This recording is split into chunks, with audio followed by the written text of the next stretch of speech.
आप हमारे YouTube channel S लहरिया म्यूजिक को सब्सक्राइब करें और बेल आइकन के घंटी को क्लिक करें।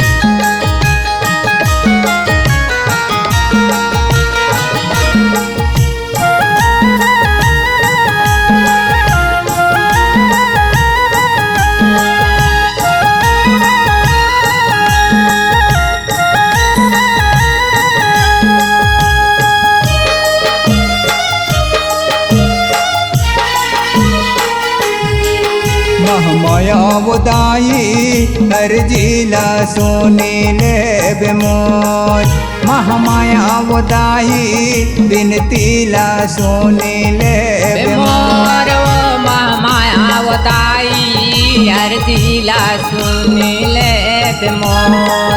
महमाया वदाई बिनतीला सोने ले बेमोर।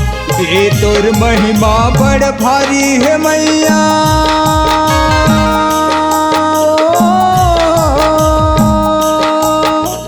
तोर महिमा बड़ भारी है मैया। शरण में आए तोर वो महमाया वदाई हर जिला सोने ले बेमोर। महमाया वदाई बिनतीला सोने ले बेमोर। महमाया वदाई हर जिला सोने ले बेमोर। महमाया वदाई बिनतीला सोने ले बेमोर।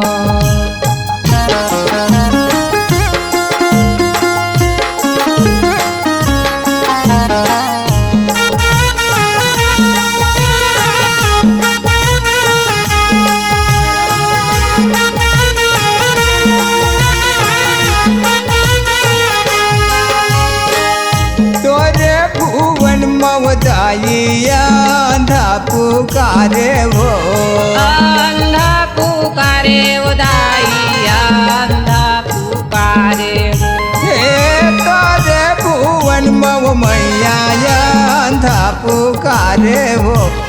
अंधा पुकारे वदाई अंधा पुकारे हे नैना के दे वरदान वो महमाया वदाई हर जिला सोने ले बेमोर।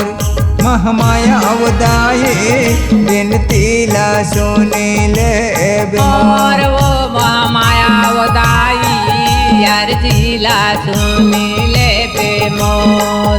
महमाया वदाई बिनतीला सोने ले बेमोर। वो महमाया वदाई हर जिला सोने ले बेमोर। महमाया वदाई बिनतीला सोने ले बेमोर।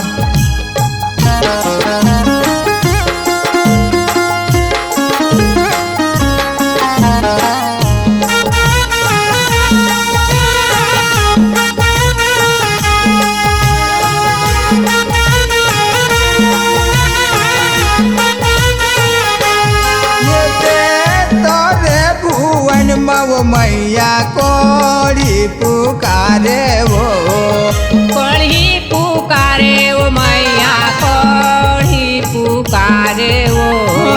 तोरे भुवन मव मैया कोड़ी पुकारे वो, कोड़ी पुकारे वो मैया कोड़ी पुकारे वो।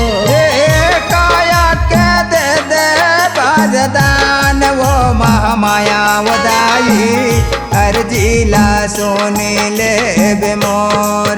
महमाया वदाई बिनतीला सोने ले बेमोर। वो महमाया वदाई हर जिला सोने ले बेमोर। महमाया वदाई बिनतीला सोने ले बेमोर।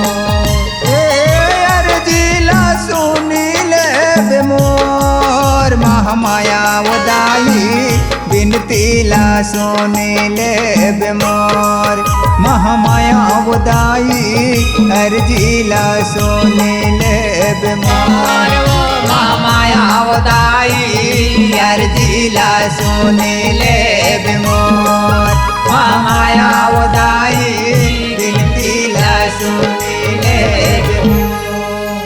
छत्तीसगढ़ी गीत और संगीत की विविध रंग जो पूरे प्रदेश में पहुंचाते हैं अपने माटी की मौली सुगंध के संग। अगर आप अपने आवाज को एक नया आयाम देना चाहते हैं तो चले आइए digital Multitech audio video recording के लिए एस लहरिया म्यूजिक स्टूडियो लगरा सिघनपुरी छत्तीसगढ़।